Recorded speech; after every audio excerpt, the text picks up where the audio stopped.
Hello, and thank you for joining us today. My name is John DeVoe, and I'm the Director of Strategic Partnerships for the FBI National Academy Associates. For those participants who may not be familiar with the FBI NAA, we are a nonprofit international organization of over 14,000 senior law enforcement executives. The FBI NAA is dedicated to providing our communities, states, countries, and the law enforcement profession with the highest degree of expertise, training, education, and information. We are the strongest law enforcement leadership network in the world, and we're dedicated to strengthening the rule of law throughout the globe. I'd like to thank our FBI&A Strategic Alliance partner, Utility, for their continued support, partnership, and commitment to law enforcement by sharing their expertise with our FBI&A members and constituents. And now, without further ado, it's my pleasure to introduce to you our partners from Utility for today's webinar. Back to you.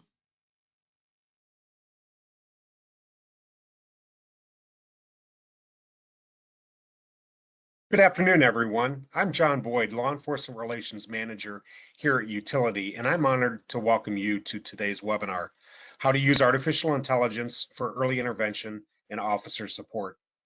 Let's be real. There are a lot more tasks on your plate than there are hours in the day, and reviewing every report, every video, keeping tabs on wellness, and the concerns that you may have surrounding that, it just isn't sustainable.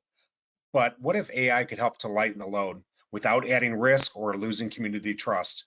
Today's panel of experts will dive into what that looks like right now in the field. But before we meet our panel, here's a quick background on Utility. We deliver a connected ecosystem of technology that helps law enforcement manage evidence, increase situational awareness, and support personnel in real time. From body cameras to digital evidence to early warning alerts, we build for officers on the ground.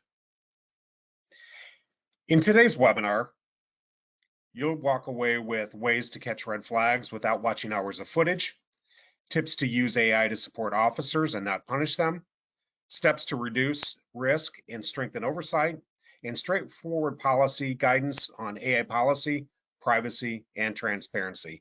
If that sounds exciting to you, you're in the right place. I'd like to introduce you to our panel of experts that are with us today. And I'd like to first introduce Jamie Roush, who's a former law enforcement analyst and founder of CRH, who helps agencies apply real-world AI tools. Jamie, thank you for joining us today. And if you could give our audience a little bit about your background and your expertise. Yes, it's great to be here today. I am the co-founder and chief executive officer of CRH Analysis Consulting. We're a company that is devoted to assisting, implementing, and training technology, data, and analysis and the use of analysis in organizational health and decision-making. I can currently support public safety agencies, but for the past 3 years, I've also served as a technology, data, and analysis consultant for the Indianapolis Metro Police Department. I have over 20 years of law enforcement experience, primarily with the Jacksonville, Florida Sheriff's Office, where I was a crime analysis unit administrator, and I led 20 public safety crime analysts during my time there. I've also served as a public safety technology manager for a municipal public safety agency, a product evangelist and product marketing director for a company that was supporting social media intelligence for law enforcement agencies, and also a technology subject matter expert for a state law enforcement agency. During that time, I've worked in a lot of different technologies, and AI is just one of the ones that I'm supporting today. Great. Thank you for joining us today, Jamie. I'd like to switch to Gerard Gallant, who's the AWS CJIS program lead who advises public safety agencies on secure, compliant AI adoption. Gerard, thank you for joining us today. Absolutely. Happy to be here. As John said, I lead the CJIS program at AWS. And what that means is I help software companies and agencies and anyone who uses our services to understand how they can maintain data privacy and security using these AWS services, and also being compliant to the FBI Criminal Justice Information Services policy. I've spent the last better part of 25 years protecting data from a security and privacy perspective. So happy to be here and happy to share some guidance and some input on artificial intelligence and security and privacy of your very sensitive data that we see in law enforcement. Thank you, Gerard. And Simon Araya, who is the Chief Technology Officer at Utility and the engineer behind many of the automation and AI tools that we're going to be talking about today. Simon, welcome. Very happy to be here. I'm Simon Araya, been with the utility since the beginning. I'm responsible for most of the technology that we've built and provided to all types of customers in the past, mainly focusing on law enforcement use cases. As you all know, data and AI is the top subject right now when it comes to technology, and I'm here to discuss and answer some questions you may have about artificial intelligence and how we use it with our technology. Thank you all for being with us today. Look forward to a robust conversation about a really important topic and the top of mind for all law enforcement. But before we jump into our first topic, I want to get a quick read of those that are in attendance. And we have an interactive poll for those that are joining us online. The poll question is, what's your biggest obstacle to using AI for early intervention? I'd like to take about 30 seconds to think about this, and everyone please weigh in on what you and your agency feel about this. Again, the question is, what's your biggest obstacle to using AI for early intervention? Is it that you don't have the staff or the time to review everything? Is it that you're unsure what AI can actually solve? Is it your systems don't talk to one another? Or that you're simply not confident in the legal and the privacy side? So please go ahead and take a few seconds to log your vote.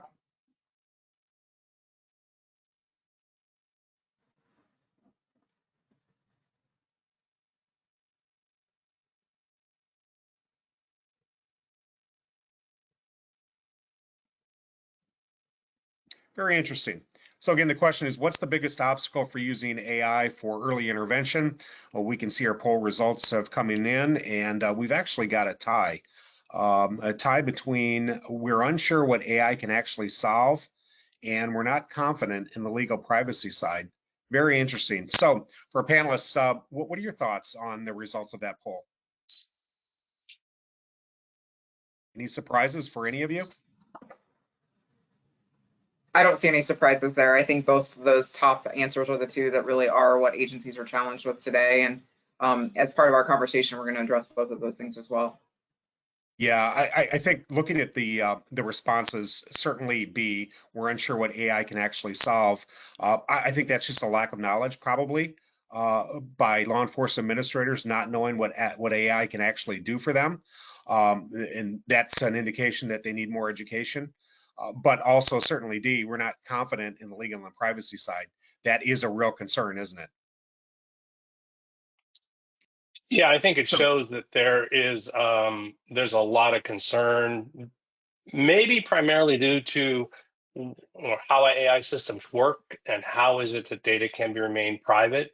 We have AI systems in our personal lives. We were hit over the head with it when some of the bigger ones came out publicly, and we use them, do some fun, cool things with them. But how is it that we can interact with that professionally, behind secure firewalls and behind our agency's systems, so that we can get the goodness out of those AI tools? And that's leading to a lot of confusion on the legal and privacy side. What does that really mean for professional type data versus our personal data?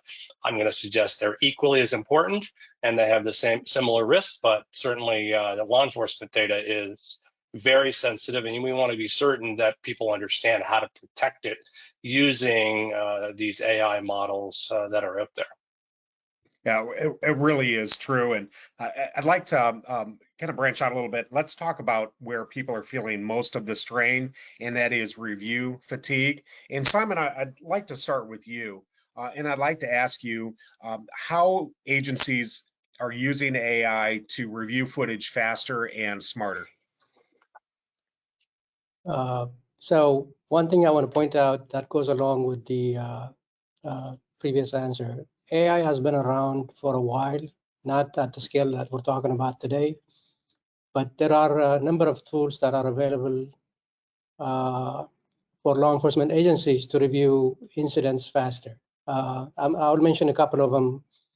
One that is very simple and it's been around for a while is the ability to actually transcribe audio and find keywords within incidents to have the ability to find interesting things faster.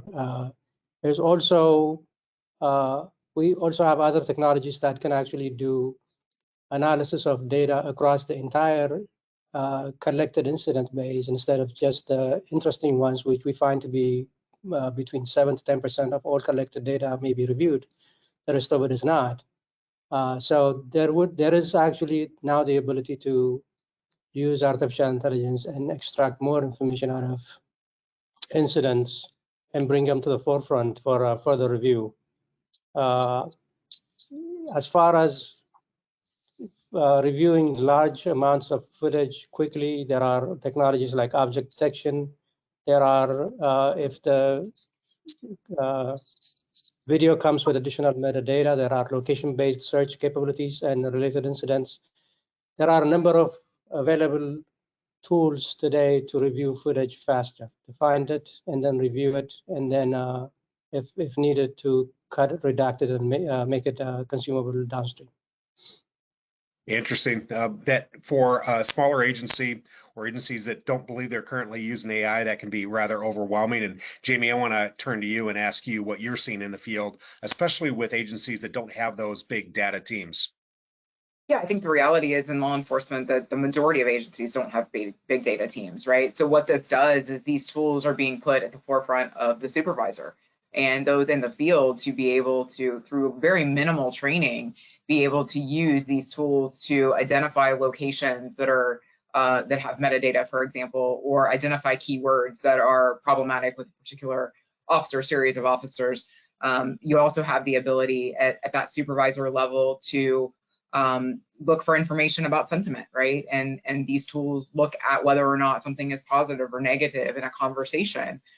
Being able to use these tools at scale over hundreds of hours of footage at that supervisor level or even at peer officer levels allows it to be in the hands of everybody in a way that really you don't need the big data teams to be able to extract this out and to act on the information immediately. It can be acted on at a much smaller level in the organization. And certainly that's where meeting law enforcement agencies where they are today, which is that the majority of the agencies that are out there don't have the big data teams or a cadre of analysts or detectives to do just this type of work. So in keeping with you, Jamie, we know that we have some agencies that are joining us today that are just beginning when it comes to AI. So what's a low lift starting point for them? Yeah, one of the things I think that's really important, and Simon brought this up as well, is that agencies have been using AI technologies for a long time. There's AI embedded in so many different technologies that are out there. I think it's really critical for law enforcement agencies to get their hands around the technologies that even have any forms of AI. So for example, biometric technology is a form of AI. We see that in AFIS, we see it in facial recognition.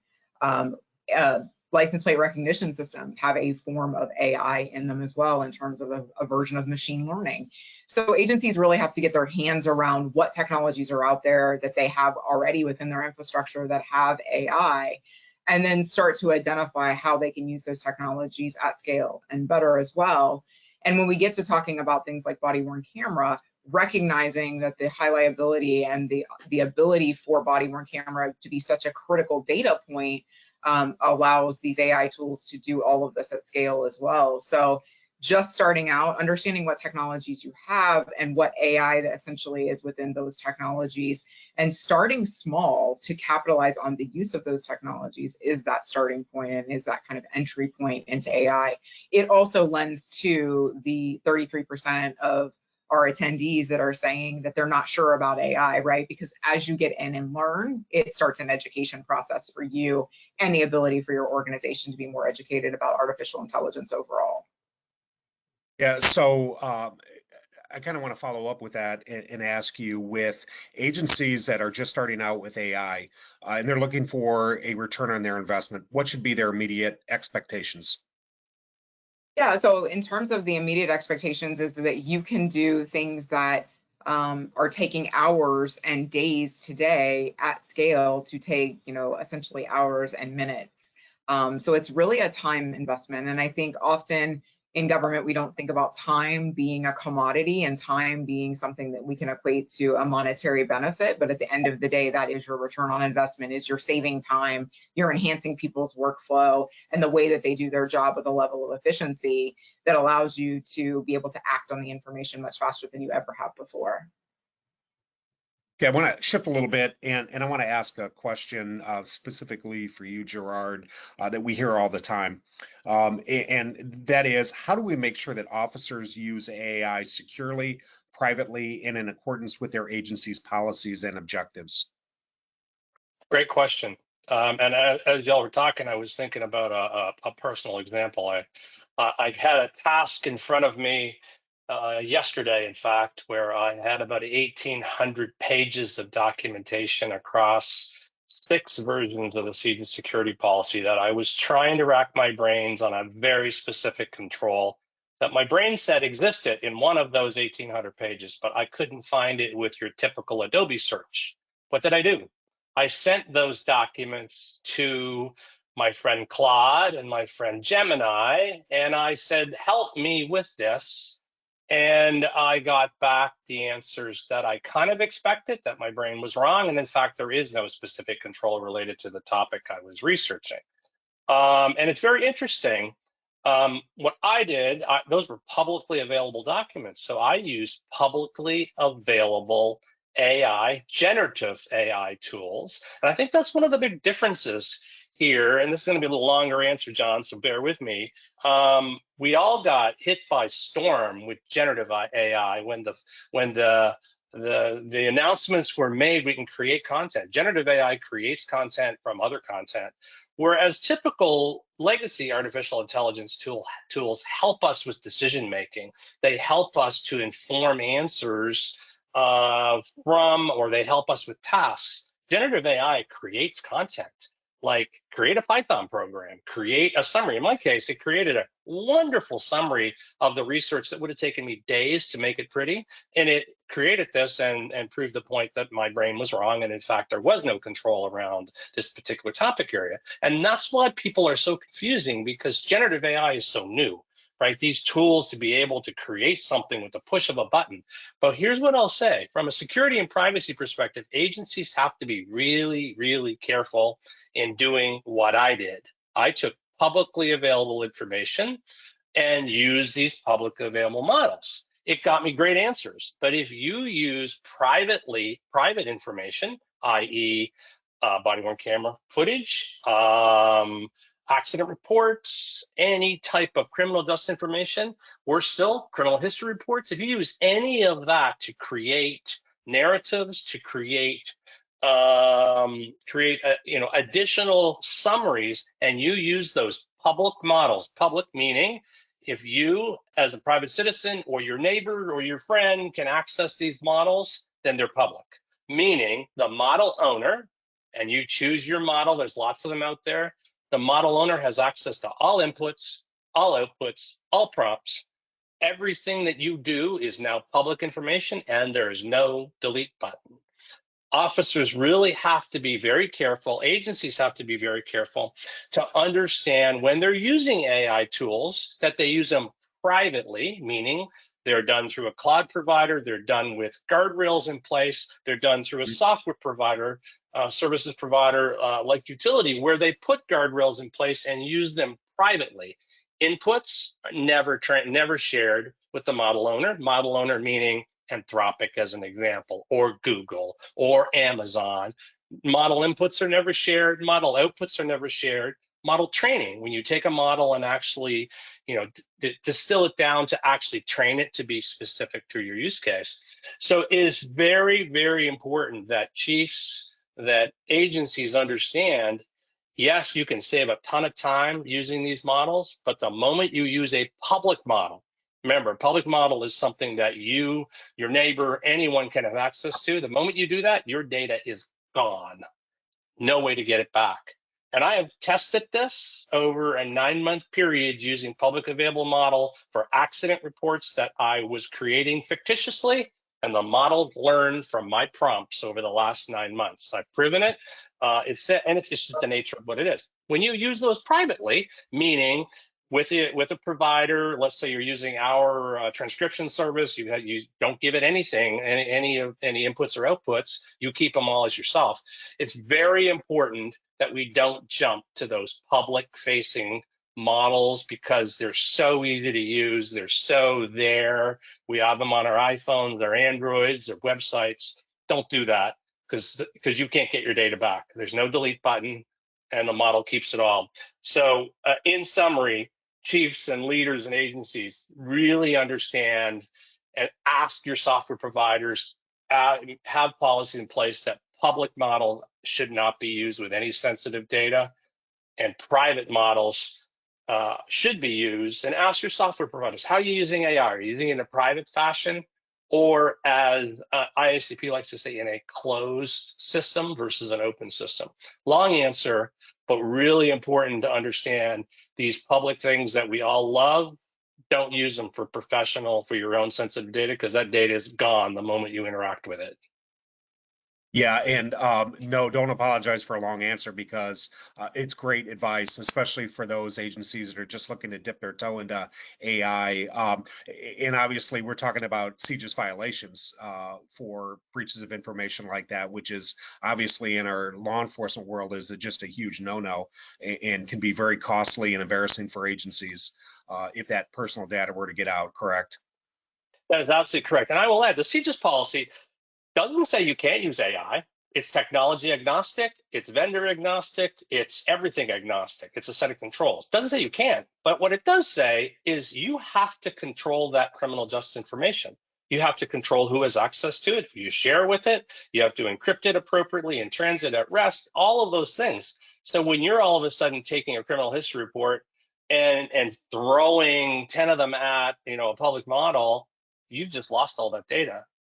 And we know it's happening. It's the biggest risk facing criminal justice information today, in my humble opinion, because people just don't understand it. And there's an onslaught of tools that are available to us. A lot of agencies are blocking, or at least putting pop-ups up on these public sites. Hey, don't use these for any sensitive data, because once it's there, it's there. And I will say that's the biggest point of confusion is, when is a model private, meaning it's used behind closed doors in your account with your learnings only, and when is a model public? And I guess I would say, don't put sensitive CJIS data out in the wind, because it's gone, and it will be used in the model forever on.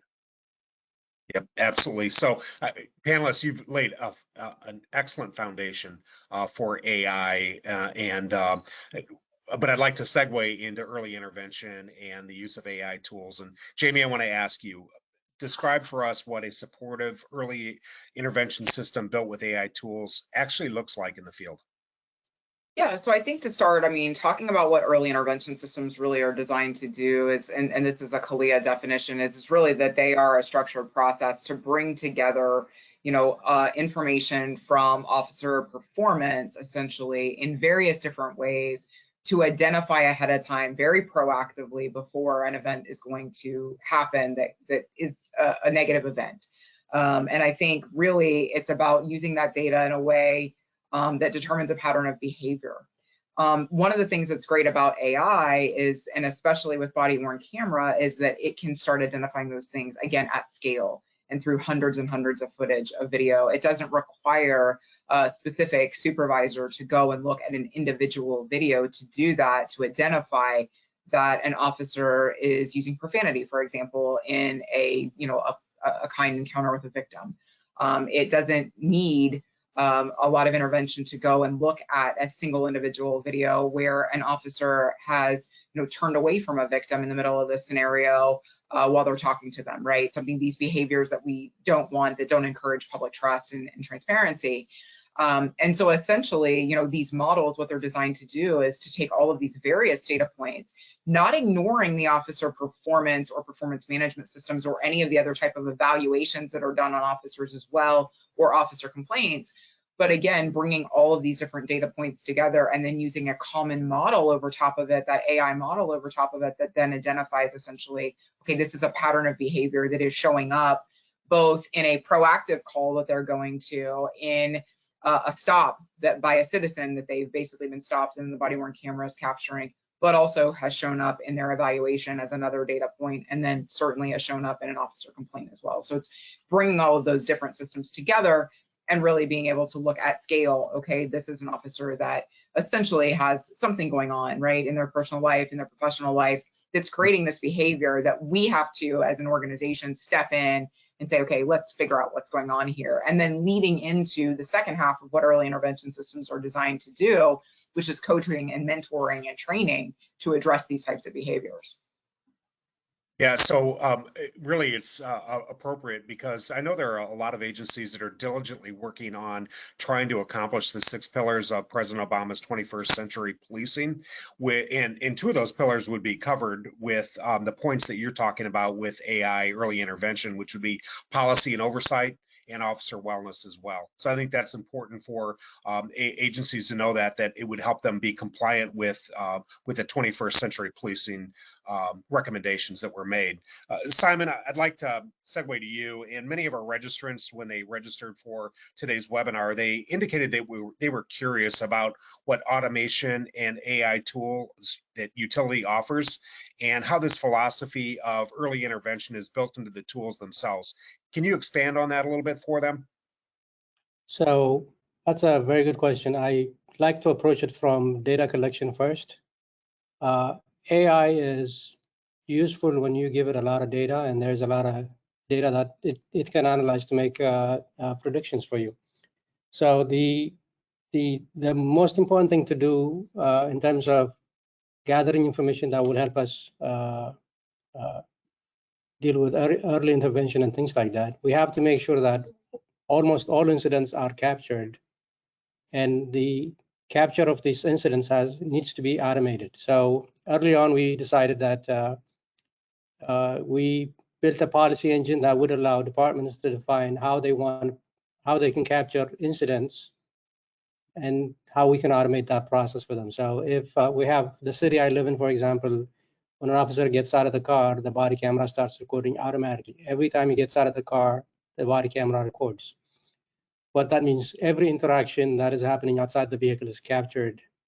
And the next step is, and I mentioned earlier, we collect millions of incidents per month, but only 7 to 10% of these incidents are actually reviewed. So if we relied on human beings reviewing incidents, about 90-something% of the incidents that are collected are not reviewed. And that's where really the data is. We can have an automated process of running sentiment analysis on every incident, on every interaction, and create a report that could be actionable, so that we can use these reports to do early intervention. We can do coaching. We could do a number of things based on the data that is collected. But it's important to initially collect the data and then analyze the data in the entire data set, not just a small subset of data that are routinely reviewed. So that, I think, is the most powerful way of actually getting to a program that could be actionable. It could be department-wide reviews, or it could be specific officer reviews, but the data is there. The sentiment analysis is very simple. It says the interaction was negative, neutral, or positive. Interesting. So we have another poll question that we want to introduce. It'll kind of give us an idea of where the agencies that are participating in today's webinar, where they really are in their path to adopting AI. So again, this is interactive. We'll take 15 to 30 seconds or so to look at this and then weigh in. The question is, where is your agency on the path to adopting AI? Are they already using or piloting tools? Are they planning or exploring options? Are you just in the starting to learn phase, or are you not considering it right now? Again, where is your agency on the path to adopting AI? You already using or piloting tools, planning or exploring options, just starting to learn, or you're not considering it right now?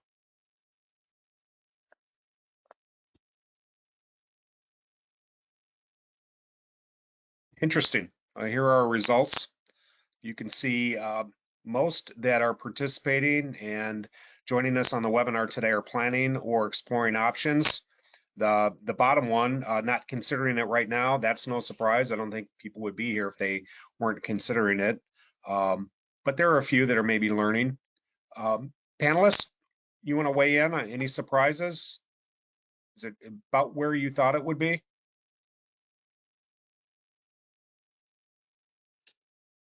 I would say that those just starting to learn.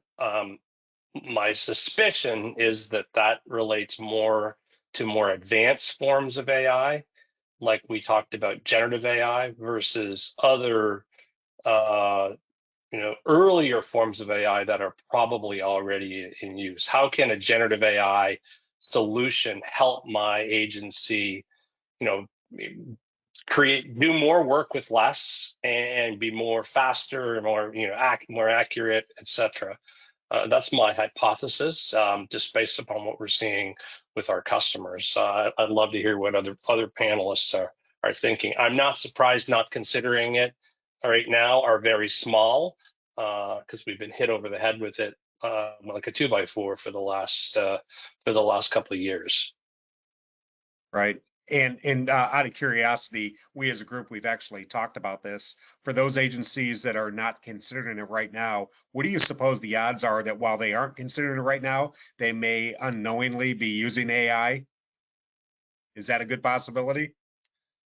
I think that's a great possibility. I think when you think of all the different forms of AI, I mean, to Gerard's point, I think a lot of agencies are really thinking more about generative AI because it is something that's been in the lexicon and kind of, as he said, hit us over the head over the last couple of years. But even those that are not considering it right now probably are already using AI in some form or fashion and probably have been for quite a while. Yeah. So earlier, Gerard used a term a number of times and did it very appropriately, and that is the term guardrails. Guardrails is something we hear a lot when it comes to AI. And Jamie, I kind of want to ask you, when we talk about the guardrails that keep AI safe and trusted, I recollect last year going back to the National Sheriff's Association conference, 2024, you and Simon were on a panel discussion, and you had specifically mentioned that departments shouldn't wait to perfect clarity before they write a policy. Explain that, and why is that? Yeah, the reality is this technology is developing way, way, way too fast. And the reality that your officers, your organization is somehow already using this technology, whether it's generative AI through, taking a photo at a crime scene of an object and actually having image recognition already happening on an iPhone, is something that's very possible, right? You probably already have AI being used in other tools that you have in your case investigations as well. So the reality is that more than likely, some form of AI has already been used in your organization, and its use may already be impacting your prosecution of cases unknowingly to you, right? So it is really important for agencies to stop thinking that they have to perfect or understand or have every single piece of knowledge or be fully educated on AI, which is developing so fast, to start writing that policy, right? I think it's as simple as Gerard mentioned earlier, crafting policy that talks about the use of public systems versus private systems, open systems versus closed systems, and having that policy simply say that, essentially any law enforcement activity or information from a law enforcement activity cannot be put into an open system or a public-based system that's out there. I think agencies should be identifying the primary ones that are out there by name and by web address. And then also thinking, putting, as we talk about policy, it's not just about writing the policy, but also putting technical provisions in place, again, blocking those sites if possible for your organization so that they can't get to those websites and put information into those systems as well. So those are really simple things that really agencies should already have in place and should be writing a policy as quickly as possible to address. And then as the organization learns, as it identifies those additional technologies where AI is being used, then add to the policy from there, craft additional SOPs, craft additional messaging related to those. But at least there's a framework that really identifies that law enforcement activities should not be put into any type of open or public-based AI system. Yeah, interestingly, Utility recently hosted a webinar with our partners at Lexipol, and we had an expert policy there. And the question was posed, which came first, the chicken or the egg? The policy always comes first, right? That's of utmost importance that you have a policy. But would the three of you agree that that policy for law enforcement should also be a living document, in that it shouldn't be written and then stuffed away somewhere in the policy handbook, but it should be constantly reviewed to keep up with current laws and trends and community concerns? Yeah, as part of the accreditation process, it's going to have a review process in it anyway. But the reality is I think organizations need to speed that review process up, right? This is something that if you are privileged to have a technology division or a group of individuals who are, doing technology in your organization, this is the policy that needs to be looked at quarterly or needs to be looked at, at least twice a year for those updates. But also being mindful that as you learn, as the organization grows in its knowledge of AI, that you're updating that policy as well. So this one does have to be living and breathing, probably more than a lot of other policies should be. And it has to be towards the top of that review and prioritization of review list as well. Sure. So, I think, sorry. And I think the key thing to remember is, at the minimum, what Gerard talked about, not providing your data to public providers is extremely important. The saying, if you're not paying for it, you're the product, applies here as well. So if you're not paying for it, then you're actually providing the data that is needed to train these models.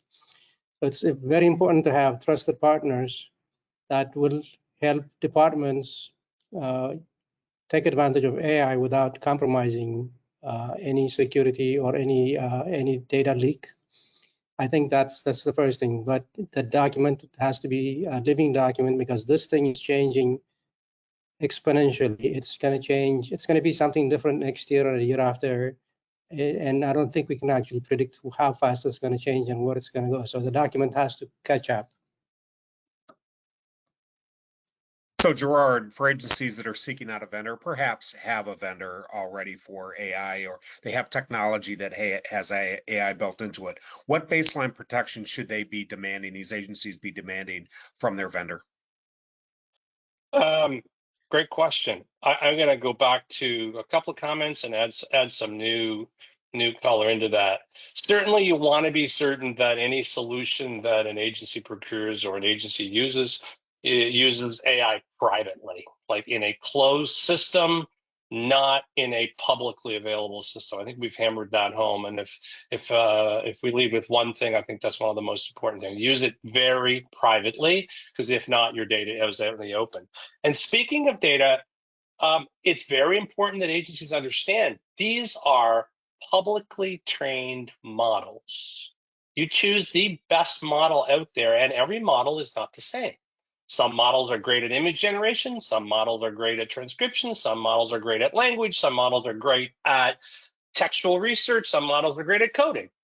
Every model is not the same. So educate yourself a little bit. You don't have to go deep, but educate yourself a little bit, because if you are asking a model to do something that it doesn't know your context, the model will tell you fibs. It will make, I'm not going to say that, will make stuff up, because that is what the model does. So it's very important, particularly when you get to generative AI, that software vendors, solution providers, and I wouldn't expect an agency, unless you really have a complete, robust AI program, that you use models and that you train them with your data, or use other techniques like prompt engineering or RAG, retrieval augmented generation, to really help the model know your context. And I'll go back to an example. In the accident report example I provided, I did this at a couple of ISCP meetings, right? The model had no idea what an accident report was. In fact, if I dropped the word accident, it was clueless. It was so flowery, it was beautiful what it wrote about in a narrative. The moment I put accident report in, it helped, but it got a lot of the facts wrong, because it was never trained on that type of data. So it's important from a customer perspective and from an agency perspective, know what the model has been trained on. Now, in terms of transcription, a little bit easier. Voice is voice is voice, but sometimes well, we've done some work with 911 calls, right? We've helped train our models on some 911 calls, which are very noisy and very different lingo than what you're used to on a public conversation. So data is power, and having those model trains. Additionally, make certain that when you're interacting with models or your software vendors interacting with model solution provider, that data is encrypted appropriately. Send it up to the model, encrypt it, send it back to the software vendor, encrypt it. Make certain that no data is ever shared. So if the software vendor is using a model, can ask them questions. How am I certain my data is never shared with the model, never provided to the model owner, not used to improve the model, not used to train the model? All to this data governance. And you want to understand the model guardrails. Do you have a service or a solution that allows you to remove as much bias out of these models as possible?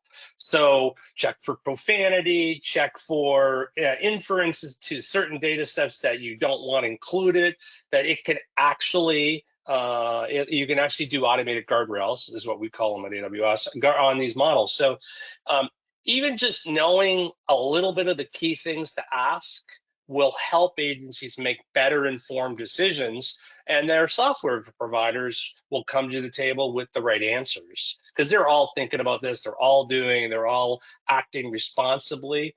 But ask those questions and educate yourself a little bit on the 4 or 5 key things related to these Gen AI models in particular. Really great points. With that said, Gerard, I'm going to do exactly that. So Simon, how does utilities ecosystems address those safeguards that Gerard talks about? So from the beginning, we've been, and we do work with Amazon closely. We work with their experts to make sure that anything that is within the Amazon ecosystem that we're using is inside of the GovCloud environment, and there is no data leak or retention with anything that we use. So we have dedicated people that will go through the process of vetting a product, a model, to make sure that the data that we're responsible for is not leaking anywhere where it doesn't need to go to. So we take full responsibility and advantage of the experts, including Amazon experts, to work through these concerns and issues so that data is only used against models that we trust, that are privately available, and they don't have any data retention policies or leaks. The other thing is, the second thing Gerard mentioned, everything that we do is encrypted at rest and encrypted in transit. We make sure that everything that is communicated is also safe. So it's important. Not every department will have the resources to do this department by department. So it's good to have a trusted partner that can do this and guarantee that the data that is communicating or used with AI is not in any way lost or leaked. And that is absolutely the primary thing that we validate before we interact with any AI models. Great. So Jamie, I want to come back to you, and I want to ask you about community support. And you've got extensive experience, whether it be the Indy Metro Police Department, several other law enforcement agencies. How would you recommend an agency leader frame AI to their communities if they're looking to implement, or they're currently using AI and the community now has questions about that agency's use of it? Yeah, so I think one of the things that's really important too is that recognizing what we've been talking about, which is that some of the largest providers out there today, have 800 million weekly users, they have 122 million daily users, and about 25% of adults out there actually have said that they've used some sort of generative AI model in their own lives, right? So this is not foreign to our communities and the citizens that we serve. Many of them are using these tools, and they're in their hands just like there are in any other person's hands as well. So having those conversations, real conversations with them about how they're using those tools, is something that law enforcement organizations can do to enter into the conversation.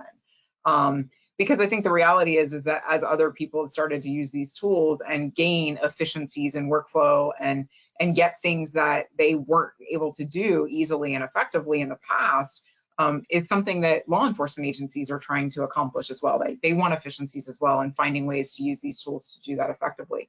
So the reality is kind of setting the stage that this is something that's being used not only from a personal perspective in people's personal lives, but also that organizations can use these tools is a really good starting point.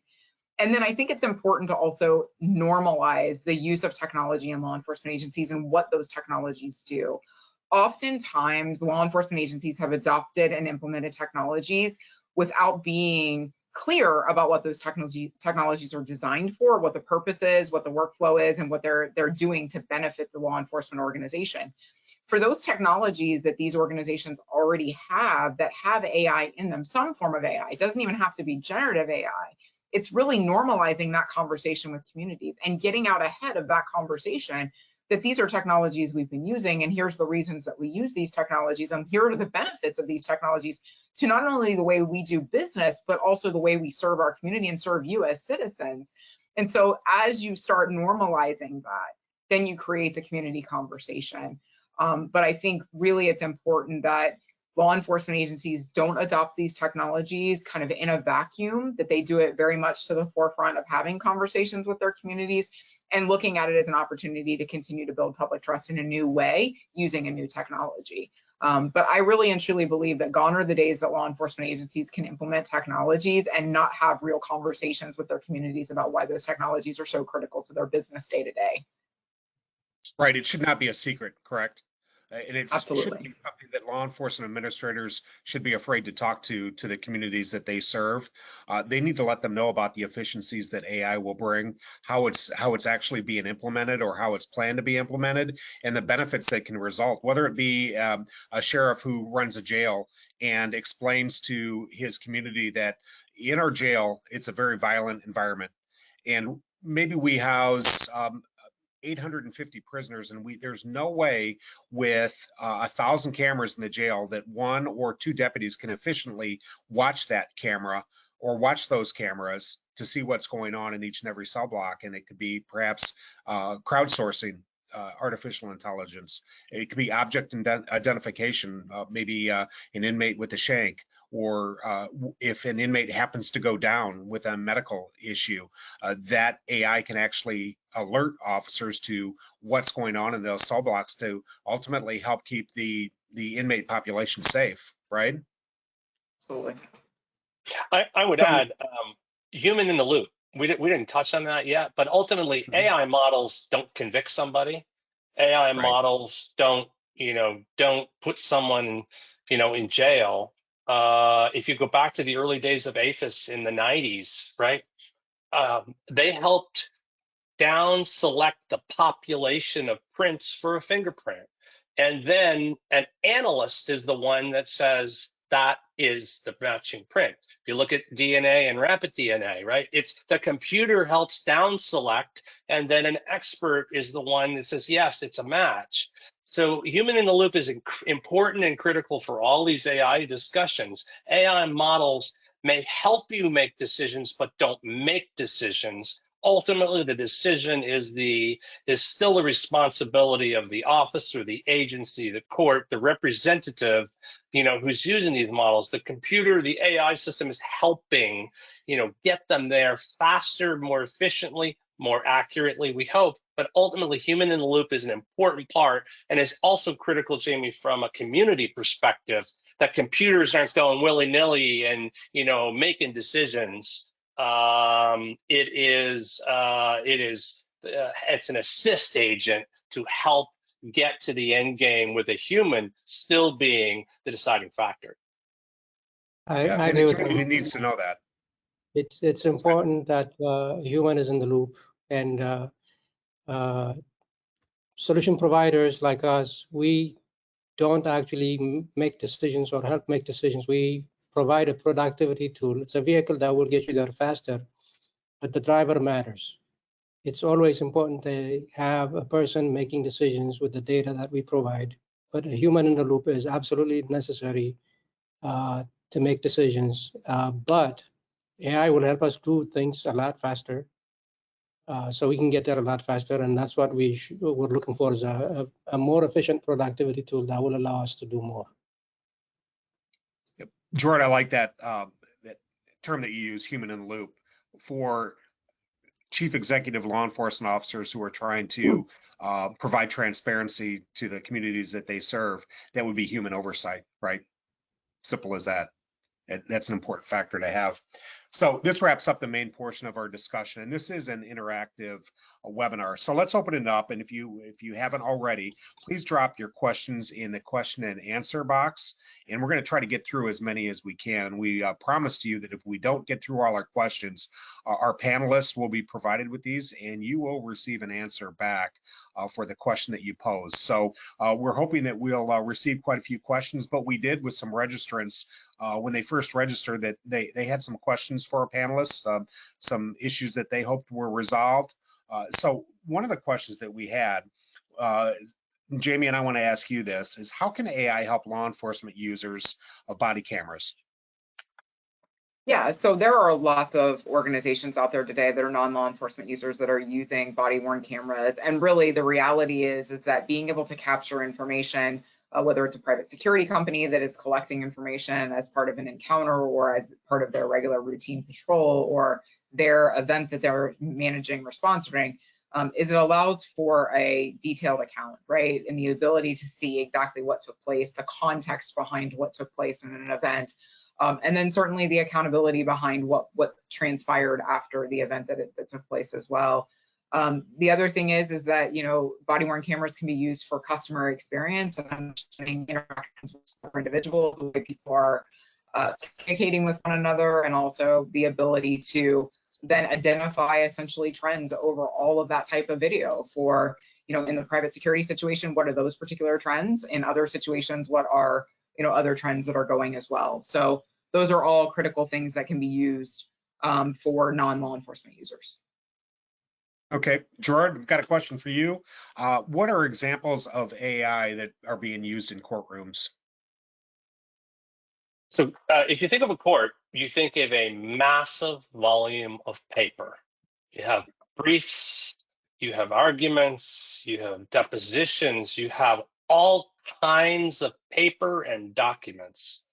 And in particular, courts are seeing a lot of value from both AI and generative AI tools. Think of the court reporter and the costs for a court reporter versus using an automated transcription service that can be certified by the court administrator, that transcription service can listen completely to all conversations in a deposition and can produce a transcript of that, or in an actual court setting. Think of the massive volume of documents and briefs that are filed in a court system. Being able to summarize and review those documents very quickly to be able to ascertain the key points out of those documents is critical for defense and prosecution, for court administration, legal research as an example. We would hope that AI, and we know there are some courts using it, can help.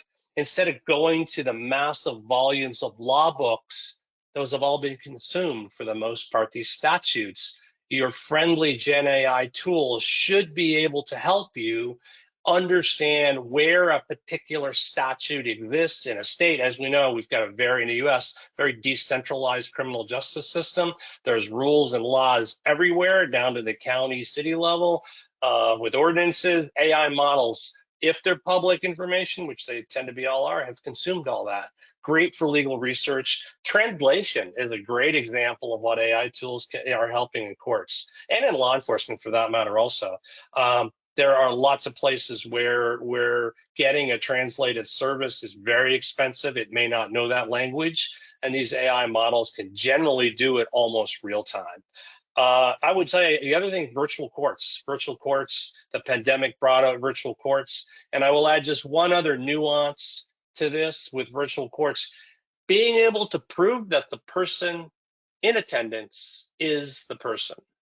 And trying to, if anyone's seen my presentations at IACP, trying to guard against deepfakes and guard against people representing or images being represented that are not real. And AI tools can definitely assist with that and are doing so in court proceedings. So courts, just because of the volume of what's happening with information and paper, they are using some really cool AI tools to be able to help them administratively. I would say they're just scratching the surface so far. And I think you'll see some really, really cool AI advancements in courts. Again, they're not making decisions. They're helping administratively with the court proceedings and the court procedures so that people can do things faster, do things more accurately than perhaps they could before. Sure. Okay. I've got a question from one of our viewers that's out there. And the question, and I'm going to pose it to you, Simon, as a non-law enforcement agency, how adaptable is this technology for us?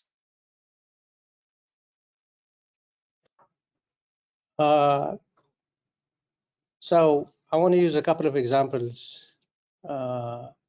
The example that Gerard mentioned about courtrooms and the amounts of documents, for example.